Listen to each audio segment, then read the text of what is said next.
This is Sportish. Do it better. This is Sportish.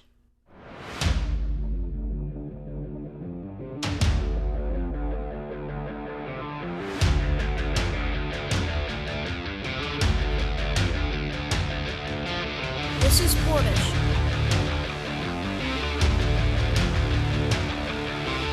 This is Sportish.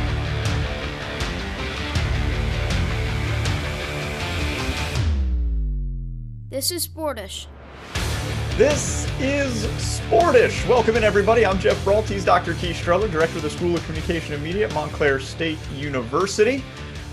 This may be, and whether you're watching us on For the Fans, you're watching an archive on YouTube or FTFnext.com, you're listening to us as a podcast, this may be, it has the potential to be, the last time that you ever experience Sportish. Because we have big show news, Keith, very big. We have never, and we started this podcast at the beginning of the COVID-19 pandemic. We have never throughout its history been in the same room together. It's true. We've actually only ever been physically present in the same place in the last maybe 5 or 6 years, one or two times. That's right. That's true. And that's all about to change because on Sunday, because as mentioned on this program a month ago, the pandemic is over. Yeah. On Sunday, Keith and I are having Sportish day out. We're going to what will be my first ever live soccer match. We're going to go to an NYCFC match as they take on DC United on Sunday. And we're going to be physically present in the same place at the same time together. And there is a chance, Keith, that we never speak again after that. Who knows what's going to happen? Well, there's a lot of risk we're taking. And of course, this is a very exciting game because it's the best of all worlds. It's our team, NYCFC. I've made that your team now, and it will be your team because we bought the tickets that come with the free hats. Therefore, this is now your team because you will have a branded product for it. So it must be your team. But they're playing in Jersey in Red Bull Stadium. I, of course, am equal distant from Yankee Stadium and Red Bull Stadium, but Red Bull Stadium is a lovely experience. So we will be the home team in something of foreign territory. But there's some risks that we're taking in doing this. Like, first of all, obviously, once we're in the same room, there's a chance that neither of us get out alive. There's also, and look, quite often, and I've heard this from parents who don't like to fly on the same airplane together when they have young children for risk that something awful could happen. You wouldn't want to have the president and the vice president and the speaker of the House necessarily in the same place. What if, and I mean, again, we're speaking of horrible tragedy, but what if something, if either of us were to have an untimely accident? Thank God the godfather of the program, Jay Friedman, is there to fill in and keep Sportish alive. If something were to happen to us as we were driving to the stadium, or who knows, a structural issue with the house, of course, we're both going to be swimming in the pool beforehand. Are we though? Is that a thing we're going to be doing? Yes. We're going to be swimming in the pool. I mean, anything can happen. And so it is a risk.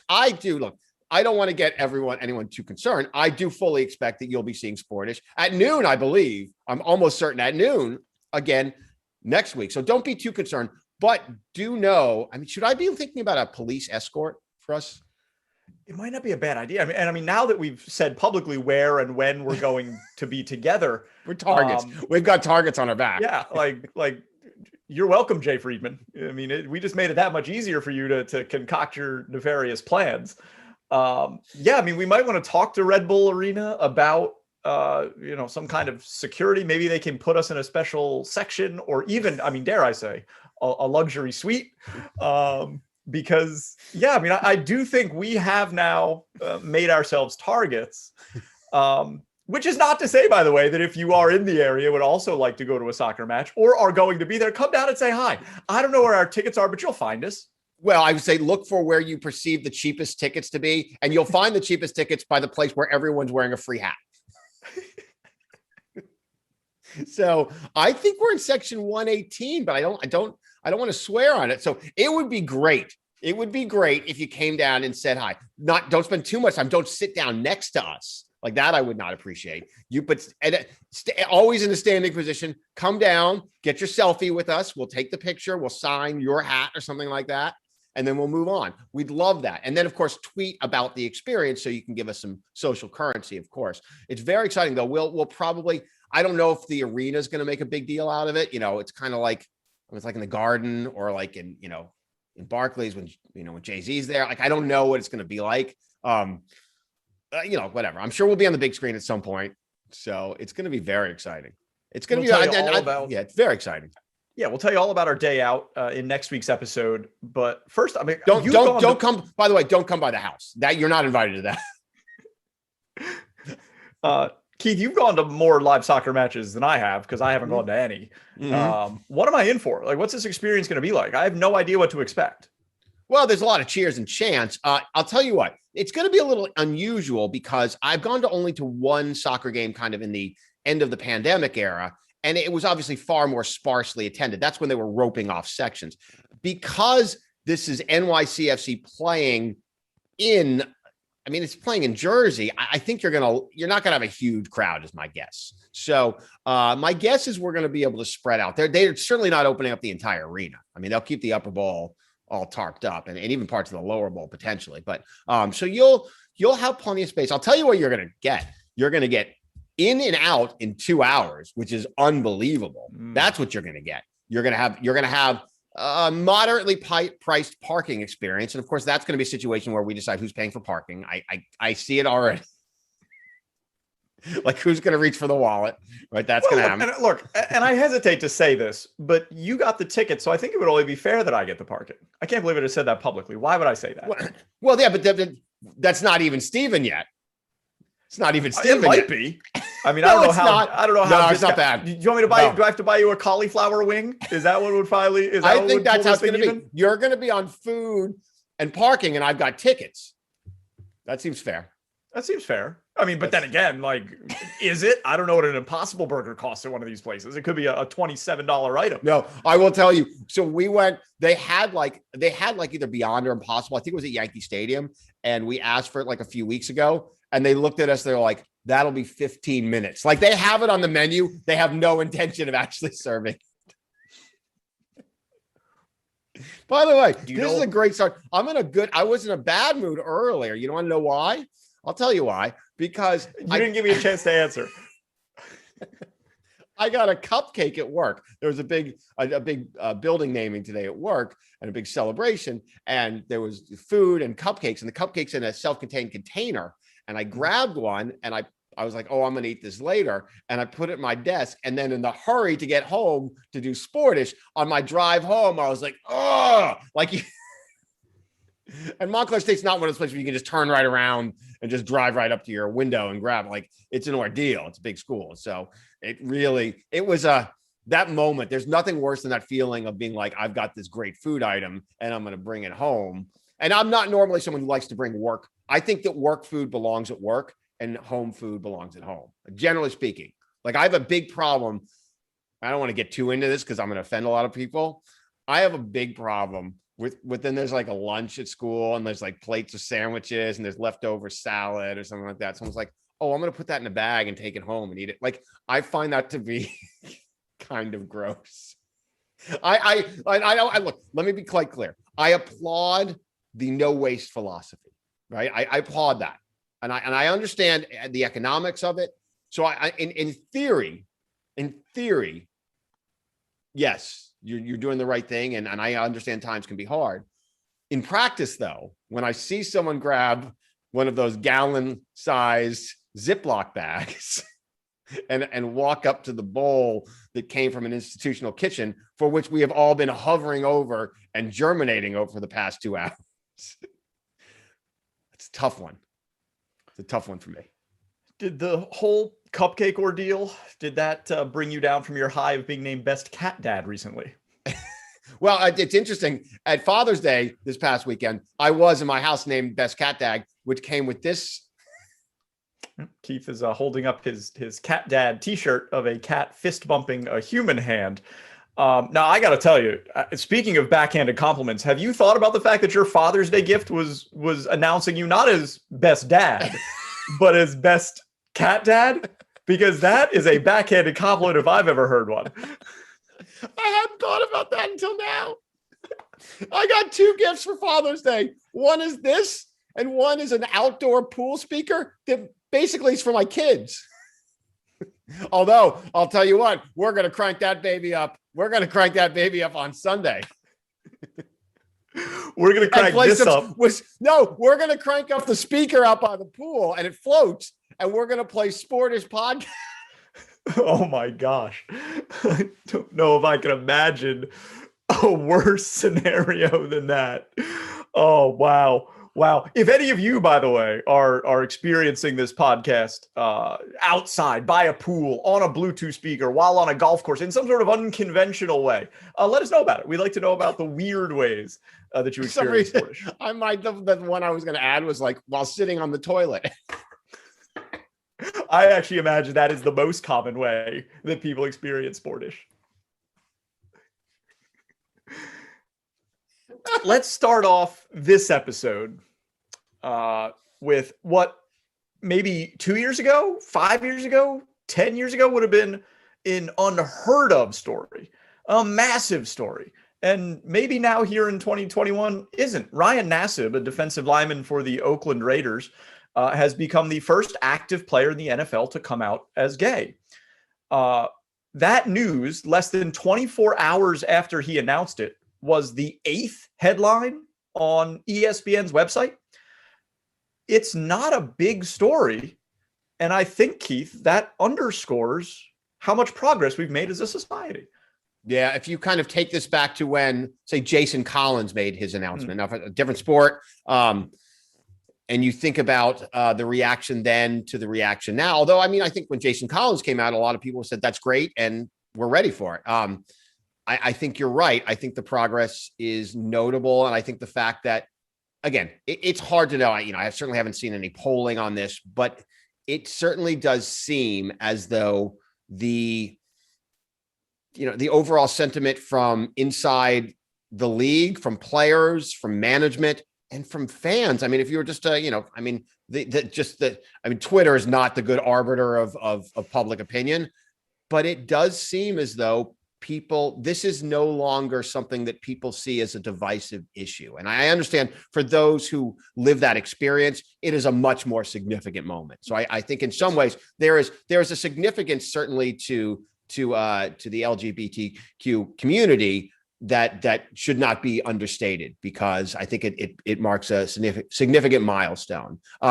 But I think most notable for the general public is like, generally speaking, that's fine. Yeah. Let's go. Yeah. It's probably wrong to say that it's not a big story, because it is a big story and it does matter, especially to people in the LGBTQ community, but it's not a controversial story. Yeah. The way that it may have been even 3 or 4 years ago. The reaction from people inside the NFL, at least the public reaction of just about everyone, I've actually not seen any negative reaction from anyone that matters at all, has mostly been, all right, man, we support you. Yep. Glad you felt like you could be honest. Yep. Yeah. And honestly, the critiques, and I think, look, in the NBA, I think one of the only voices, and if you remember back far enough, it was Tim Hardaway, who was one of the only outspoken voices, and I think he was hand slapped and corrected quite quickly and swiftly. And everyone kind of said at that point, the NBA is a more progressive league and this and that. No one's accused the NFL of being too liberal. Right. And so I think this is it's a good marker of where we are, and perhaps a reminder that while we do seem to be quite a divided country, sometimes the rhetoric is what divides us, as opposed to the potential that, in some ways we're probably a little bit more similar than we like to believe. Oh, I think it's so true that we're more. I mean, when you stop looking at Twitter and you stop looking at the polarized cable news networks that exist, you realize that that's the fringe. I mean, that's such a small percentage of people that when you get to, and I hate to use the term real folks, because everybody's real folks, but when you use my term, get to the big fat middle. The big fat middle. That's where the country is. The big fat middle. When you get outside of the outrage engines, whether they're on your news channels or your smartphone, most people are just reasonable folks. They sometimes disagree. Some are less educated than others, and they don't have a full understanding of the facts of some of the things that they believe. But very few people act the way that the people on the, whatever the outlet du jour of your personal preference is. Most people don't act that way in the real world. Most people don't think that way in the real world. These echo chambers that we all get this information from don't seem to match up with how people act toward each other when they're actually, say, physically present at a soccer match. Yeah. So they would rather keep their irrational fights over things that really matter, like a missed call during a game so they can go fight in the parking lot. Like let's get back to reasonable responses to sports. Like let's get real about this. The reaction to the Ryan Nassib announcement compared to what happened when Michael Sam announced prior to the NFL draft that he was gay, and he became a 7th round draft pick, perhaps lower than he should have been, being the SEC Defensive Player of the Year. Who knows? Never played a snap of regular season football in the NFL, but he was, he became something of a cultural icon. And I don't get the impression that that's going to happen in this case. I feel like Ryan Nassib will continue to be a very good and productive NFL player that most people don't think about that much. Yeah, I 100% agree. I mean, look, hopefully there'll be some marketing dollars that come his way. And again, look, leverage everything you can. I'm a big fan of, if there's a dollar to be made, find a way to make it. But I agree with you. I think the story, this will be a footnote really quickly, which again, that's kind of what you want. And again, I think it's important that this was a big public moment. I think it's important that it's recognized. I understand that there is a lot of bigotry and, persecution. So I don't want to underscore. And I think the fact that he's actually donating money and calling attention to suicide prevention and suicide hotlines, I think that's that's really where the action is. And I think the fact that he is strong enough and willing to kind of use his platform to draw attention to where the challenge really is, right? And I think he's a secure guy. Like he's like, I'm an NFL football player, come get some. Like I'm secure in who I am, right? And so, but obviously there are communities for which that is certainly not the case. And so I think, he's going to use his platform and his place to help less protected and perhaps more marginalized communities, and good for him. Right. And if that's one of the things that sports allows us to do as a society, you know what, that's not a bad thing. And I will tell you, I've had like moments of joy in sport this week, watching some of these people make the Olympic teams. Cool. I mean, I'll tell you, watching, God, I'm forgetting who it was, but there was a runner who finished, I think it was 3rd in the 100, who had I can't remember her name at this point, but she had injured since 2012. She's just been injured out, and finally squeaked through in the women's 100 in D. So 9 years of toil and just the emotion coming out of that. I'm like, that, that's what it's all about. Like it all feels worth it. So I was watching the women's 5,000 meters. Oh, here we go. No, it's not about how boring it was, although it was boring. It's the opposite side of that coin. The woman that finished 4th basically dealt with the same thing. She was involved in a collision in the Rio Olympics, tore up her knee, and basically had to rebuild herself from the ground up to even have a chance to qualify for the Tokyo Olympics. And as the race is progressing, and it took 15 minutes, so there was plenty of time to tell the story. As it was, you are a baseball fan. You watch 4-hour games. A 5,000 is 15 minutes of nonstop activity.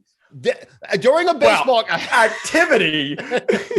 By the way, I bet you the women's time was under 15, if I'm not mistaken, if it was the trial. No, the winning time, I believe, was like 15:23. Apparently it was very hot. Yeah. Well, hot, and they're going to run tactical, right? So, because they're just trying to make the team. It depends if they have an A stand. Now let's get into the weeds of how track and field teams are selected. If we really want, for the remaining viewers who did not get turned off by our discussion, our interlude about how we're going to spend our Sundays. But that said, look, in baseball games, there's at least 15 minutes of players just scratching their groins, and you'll watch that. You'd watch that cut up into a sizzle reel. Don't tell me you won't watch the 15. By the way, you think the 5,000 is boring? Wait till you get to the 10,000. That's my word. But the woman who finished fourth didn't have that Cinderella story I made it, I've triumphed, I succeeded. Technically, she failed. And that is, and it's hard to say because like you finish fourth in the Olympic trials, like it's hard to be like, you're a failure because she's probably the fourth best in the world, but she's also not going to the Olympics. So, like that story, that emotion, that heartbreak, who was that compelling?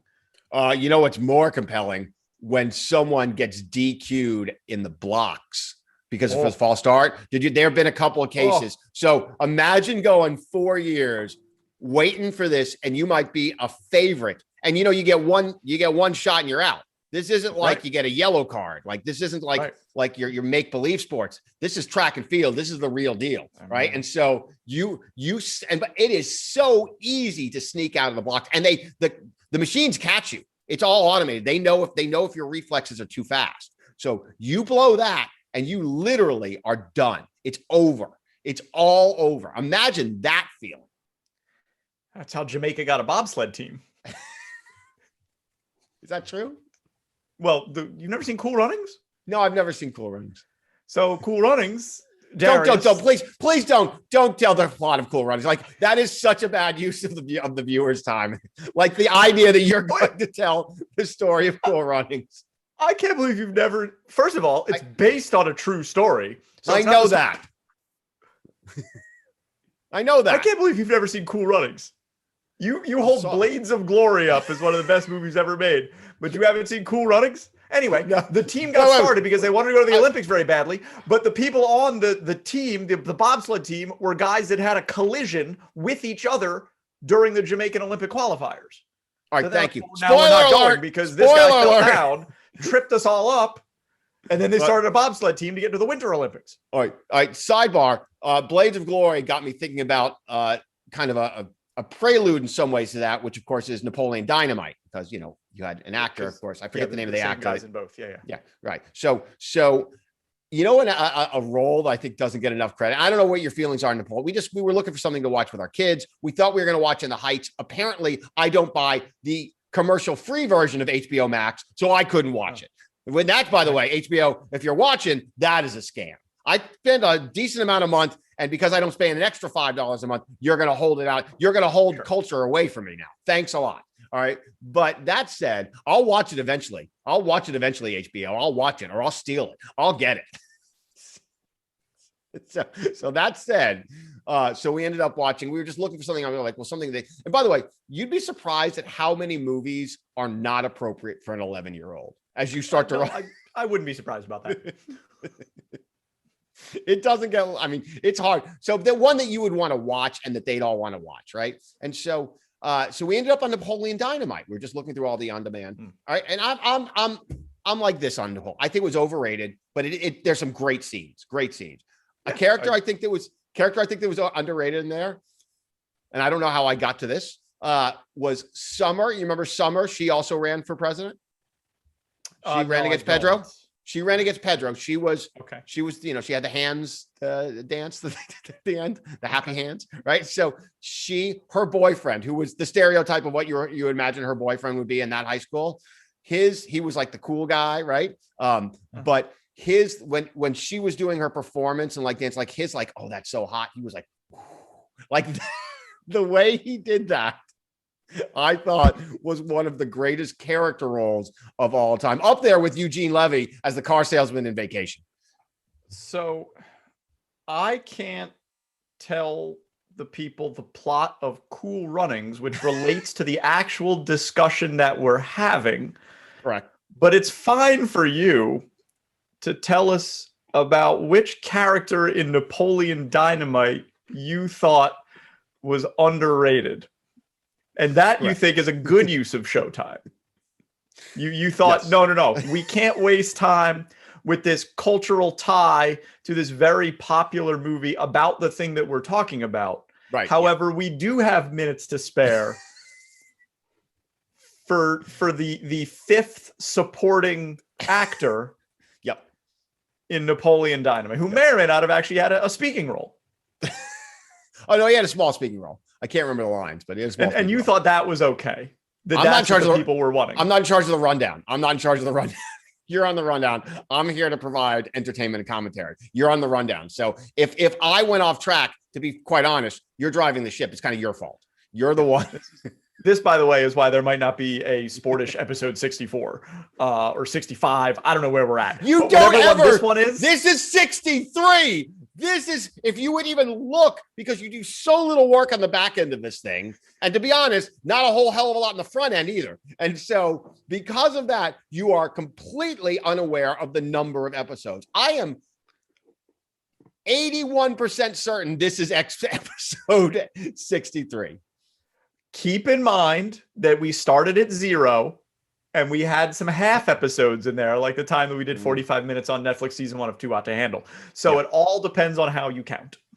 Yeah. You know what? I think what we're experiencing right now, and then I know we need to move on, is kind of the aftershocks of us losing Michael Wallace. Like, there's already some tension, right? Because now the workload's being this, he was our king of Quan. He was the guy who was keeping it all together.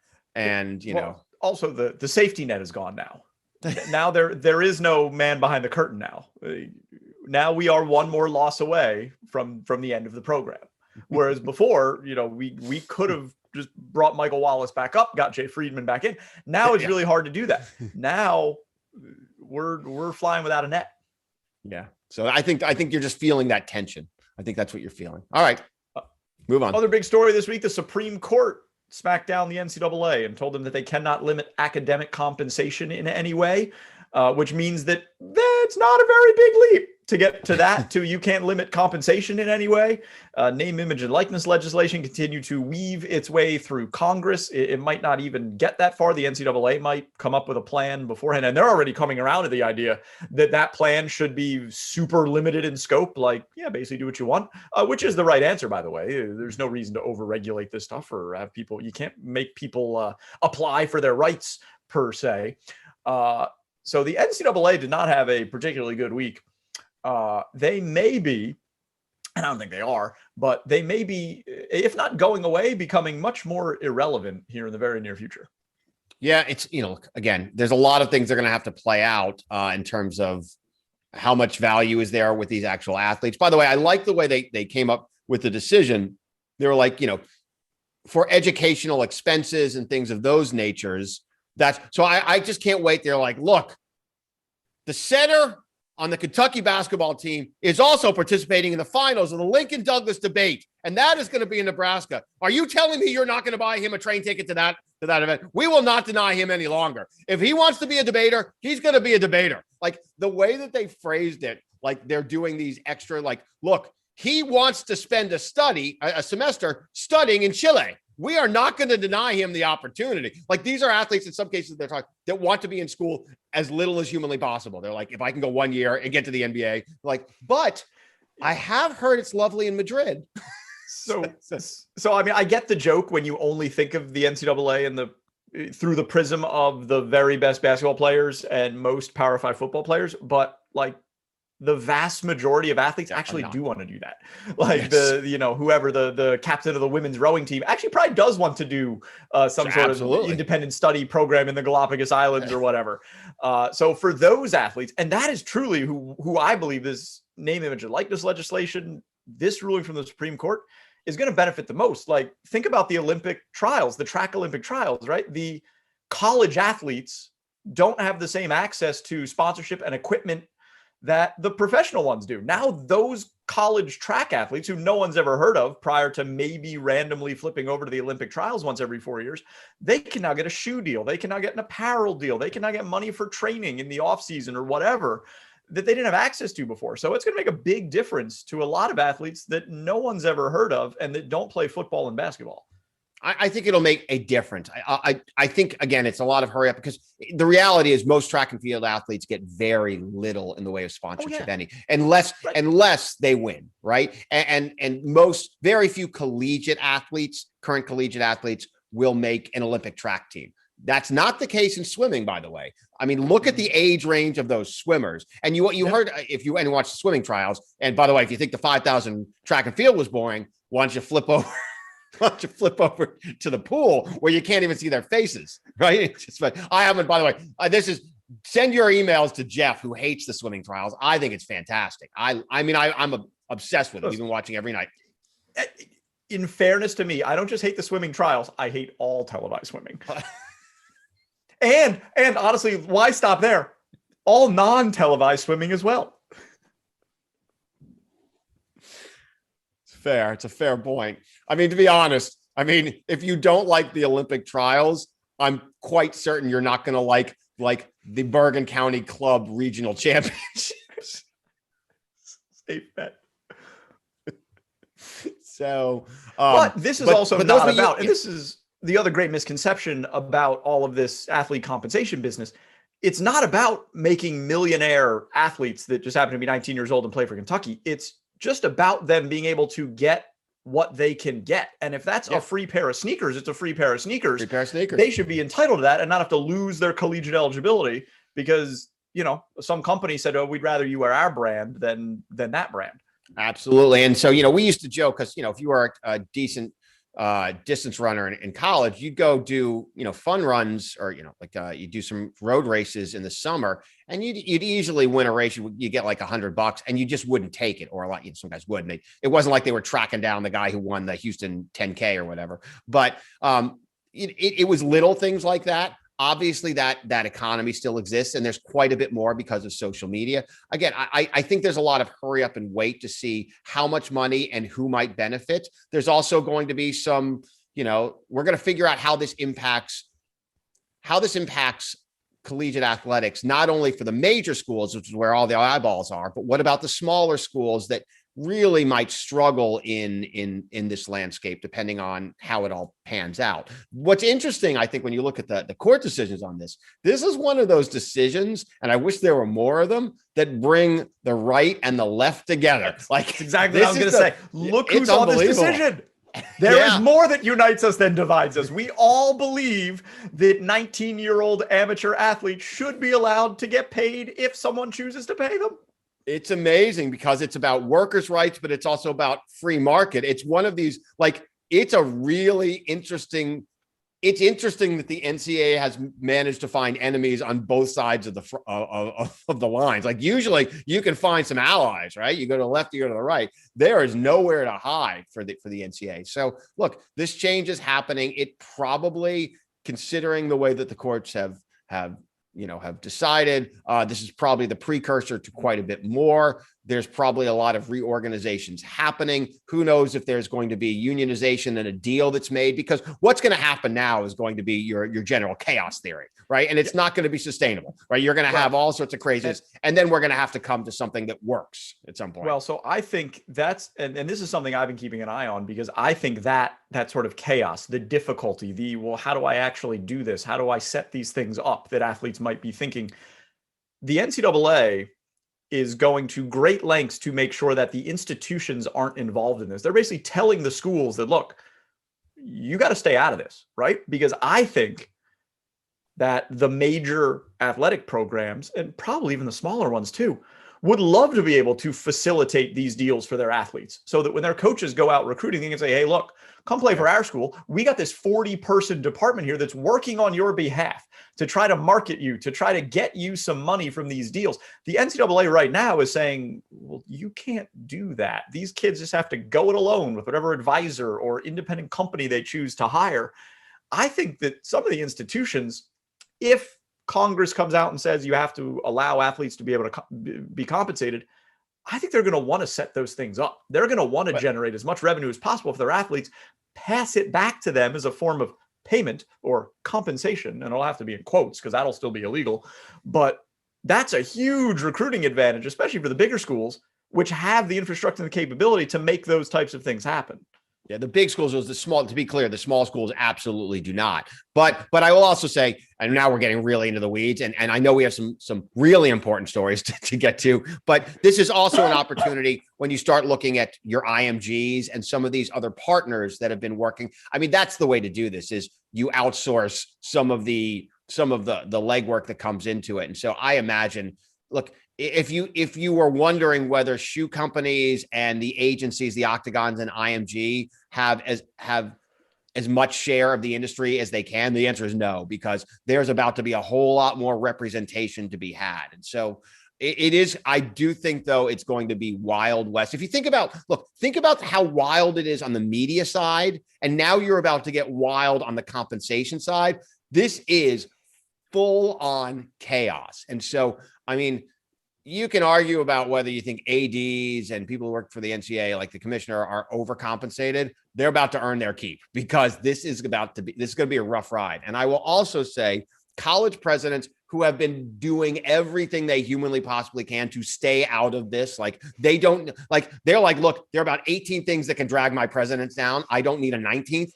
It's going to be hard if you're the president of an SEC university to not have one foot in this, particularly when you're boosters. Look, if the Texas boosters know that the Oklahoma boosters have set up a system somehow to get, like, they're going to want that same thing down in Austin. And so I just get ready. Like, this is going to be a good time.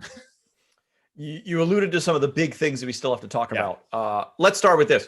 Usain Bolt, congratulations to Usain Bolt and his partner. They had twins, and they named their new baby boy Thunder.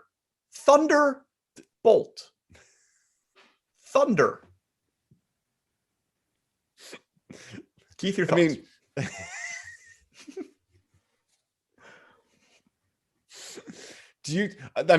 The first question someone needs to be like, oh, Usain, like, is that a family name? Like, is that was your grandfather named Thunder? Like, was this passed down? So, I mean, my first question is, why is it not Lightning? Like, why? I will field that question. Their first child's middle name is Lightning. Oh, well, that's stupid. Why do they make that a middle name? That's the glory. Is that one of those middle names where is it like Thomas Lightning Bolt, and he'll never go by Thomas, he'll always go by Lightning? Like, I've always been kind of weirded out by people that go by their middle name, who make that active choice. I feel it's a strange decision that people make. I'll let Tiger Woods know next time I see him.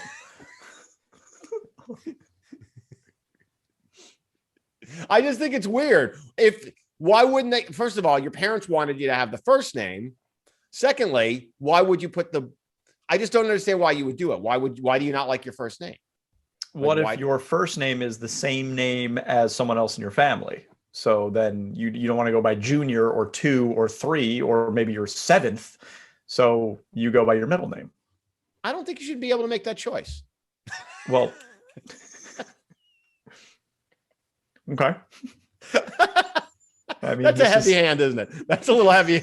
I mean, you also don't think people should be able to drink soda. So I guess it fits right in. That's not true. They shouldn't be able to eat meat, and you won't in my house, I'll tell you that. So, all right. So Lightning was off the table. So at that point, if you really want to stick to the reference, I mean, are there other bolts you could work with? Like, but the rest are like construction oriented. It's like a hexagon bolt or something like. You're like. I mean, they did miss an opportunity to name the kid Nutsand. No, like, if you think about it, maybe if they have a 4th child, that's what they're saving it for. I mean, the problem is there's a lot of pressure. There's a lot of pressure on, and the Thunder would be like, if he finishes second in the trials, he'd be like, well, I can't keep up with Lightning. We all know speed of sound. That's a lot of pressure to put on a kid, because it's not like he's already Usain Bolt's son. So literally, this is like being Michael Jordan's kid. Like, every kid at school is going to try to race you. Like, that's just what it's going to be. So what if he literally never runs a day in his life? He's like, I will never do track and field. I mean, that's the smartest thing you can do. It's the smartest decision you can make. In fact, I don't understand why. But then again, the genetics, like, you're probably just naturally going to be very good at it. Yeah, but being the fastest single person in the world, still a needle in the haystack. Like, I mean, yeah, he's going to be fast, but there's going to be a lot. Like, this is not like he's good enough to be, a basketball player. Like, but that's different than being like, of the 7+ billion people on the planet, that guy, he's the one. Like, that takes a lot. So I don't know. I think he may have set him up a little bit. Do you think they were saying, like, I mean, I have experienced this when you go to the hospital and you're still not sure of a name yet. Like, I've been in that. Really? Oh yeah. I've been in that room. I mean, you have 9 months to make that decision. But this is one of those things. It's like the paper doesn't get written until right before it's due. This is one of those things. So look, some people they're all in, like they know what they're doing, and that's not the way it worked in my house. There were some disagreements. We went in. First of all, when you're on my side of the house versus my wife's side of the house, you're not arguing from a position of strength when you get into the hospital. And so that was my mistake, because really just to illuminate anyone who's never been there, once you get into the hospital, the person delivering is really in the driver's seat, literally in the driver's seat. So you start, and they're about to experience something that you are not going to have to, right? Although let's say no picnic on my side. I mean, there's things you can't unsee, obviously, but the reality is you've kind of made your case, hopefully, before you got there. We came in with two names, and in the end of the day, we asked the nurse, who was holding a giant needle that was about to shove into Andre's back, also known as an epidural, for those of you walking through the medical procedures. And we were like, which do you like more? And she said, I like Sloan. And there you go. That's how it happened. Okay. That's how it happened. So I want to know, my point is, did they walk in? They're like, we're thinking of, Eugene and Thunder. I have actually long believed that nurses should have veto power over names. And if you give them a bad name, they should be able to come back and be like, here's Thomas. But I like that. That's a great idea. Or even like, you know what? We've had like 4 Jacobs today. It's going to get confusing in elementary school. Let's go with something else. Sorry, there's a quota.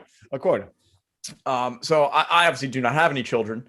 But I am at the age where a lot of my friends are having kids. And something I don't understand is, prior to the delivery, the couples that don't want to know the gender of the child. Oh, it's stupid. I don't get that. They're like, but it's the only time in life you can be surprised. I'm like, but it's not a true surprise, because that means that you would have the potential to be disappointed. And there's no way that like you're not going to know and be like, boy, and it comes out girl. You're like, I don't want it. I've been there. Someone will take it. I needed to know. I needed to know in advance, because I'm not great at hiding emotions. I wouldn't be a great poker player. And I would literally be like, come on. And it's not you don't want to have the reaction when the doctor is like, hey, and you'd be like, oh, like it's not the reaction. It just seems by the way, here's the other side. Look, to be quite honest, you get in there, you get what you get, and you're going to be happy. You get what you get. You don't get upset, right? You get whatever your kid is, you're going to love it no matter what. All right. But why wouldn't you want to prepare? This is like, exactly right. This is like you're having a family vacation and be like, hey, Andre, don't tell me where we're going. Don't even tell me if it's going to be hot or cold. I just want to guess. And then you guess and you dress summer clothes. You're like, guess what? An Alaskan cruise. And then you're screwed. Yeah. Well, and then like my friends are like, we just wanted to be surprised. I'm like, is it not the exact same level of surprise when they tell you 3 months earlier? Yep. That is exactly it. I know we have speaking of making babies, we have a big topic. Great. That was my segue. You took it from me. You robbed me of my joy. Keith and I have both been engrossed in America's next cultural phenomenon, celebrity dating game, hosted by, I think, the obvious duo of Zooey Deschanel and Michael Bolton. And if you haven't been watching your celebrity dating game, start immediately. Not because it's good. No. It is exactly the quality that you'd expect from a celebrity dating show hosted by Zooey Deschanel, who is criminally undervalued. Why is she doing this? She has a career. That's it. I don't know what bad decision. I don't know what someone has on her. I don't. And Michael Bolton, look, I'm going to be quite honest. So I've experienced this. I woke up, like 6 a.m. and for some reason I was like, I don't feel like watching the news this morning. And I was like, and then it pops up on your recommended list on Hulu, and you're like, oh yes, like celebrity. I didn't know that was a thing. And it was the episode with Carson. Who's the from Queer Eye for a Straight Guy? Carson Kressley. Yes. He was the first celebrity. And look, let's be clear. Celebrity. Yeah, we're going to have, as a society, a serious conversation of what celebrity. I mean, look, I'll tell you what, you can blame Donald Trump for a whole lot of things. And I do. We all do. One that doesn't get enough play was how he started defining celebrities on The Apprentice. I think given everything else that happened afterwards, it's probably easy to overlook that American carnage, but he brought that notion of Celebrity Apprentice was an abomination, an absolute abomination. There were people on there who were extras on movie sets. I mean, an absolute, he was Chachi's friend. Absolute awful, right? He was the backup guitarist for Zebra. It was that kind of thing. And so they have Celebrity Apprentice, and it's exactly what you'd expect, which is they come out. You never should try to recreate the campiness of a show. The reason that show was great was because it was campy. It just was what it was. You can't recreate that. You can't. You have to do something new. So they try to make it all funny. And then they ask these questions. So the one, it was like, if you were an animal, what kind of animal would you be? And the one guy's like, a hummingbird. And I'm like, well, what? Who would want to be a hummingbird? How is that good? And then he's like, but if I'm not a hummingbird, I'm a gorilla. And I'm like, well, how is that better? Gorillas kill people. What I also want to see, and then they were like, I don't know how this all ended. The celebrities, there was just one question, do you know who I am? They're like, no, no idea. I'd like it if they saw, and I haven't seen the reveal yet, when they saw the character be like, no, I still nothing. Yeah. But yeah, I mean, you hit the nail on the head with the campiness, because these things worked in the 70s when they came out, because it was a slightly more repressed time, let's say, and the sexual innuendo that was made in the Newlywed Game and the dating game and whatever was about as edgy as it got. Then Al Gore invented the internet, and all of a sudden we have plenty of access to all of the lewd and lascivious content that we could ever want. Yeah. So this just doesn't work. It just doesn't work. You can't sit Carmen Electra on that stool and be like, let's get flirty. It just doesn't work. It doesn't work. Was Carmen Electra the next? Was she the next? She's coming. She's coming. Yeah. And what happens with these dates? Well, I know we don't have a lot of time to do this, but I mean, let me put it this way. This show is too hot to handle. Oh, nor is this show, but we're going to keep trying on episode 74 coming up next week. It could be. You don't know. Come all back. Right. Listen, figure out what episode this is, and then come back and find out what episode the next one is, assuming Keith and I do any more, if we can survive going to the soccer match this weekend. All right. It's all the time we got for this episode of Sportish. We'll see you at the next one. Bye. Thanks for listening to Sportish. See you next time.